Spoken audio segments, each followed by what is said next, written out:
നെഗറ്റീവുകളുടെ ഒരു ലോകത്താണ് നമ്മൾ ജീവിക്കുന്നത്. അതൊന്നും ശരിയാവില്ല, വെറുതെ അതിന് മെനക്കെടണ്ട, അതൊന്നും നടക്കുന്ന കാര്യമല്ല എന്നൊക്കെ പറഞ്ഞ് നമ്മളെ പിന്നിലേക്ക് പിടിച്ചു വലിക്കുന്ന ഒരുപാട് ആളുകൾക്കിടയിലൂടെ മുന്നിലേക്ക് കുതിക്കാൻ ഇത്തിരി പാടാണ്. പണ്ട് 3 തവളകൾ ഒരു കുഴിയിൽ വീണ കഥ പറയാറില്ലേ? ഇനി രക്ഷയില്ല, ഇതിനകത്ത് കിടന്ന് ചാവാനാണ് നമ്മുടെ വിധി എന്നും പറഞ്ഞുകൊണ്ട് 1ാമത്തെ തവള അനങ്ങാതെ അവിടെ മേലോട്ടും നോക്കിയിരുന്നു. 2ാമത്തവനും അതേ ഭാവമായിരുന്നു.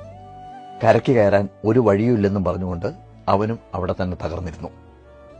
3ാമത്തെ തവള അങ്ങോട്ട് കയറി പോവുകയാണ്.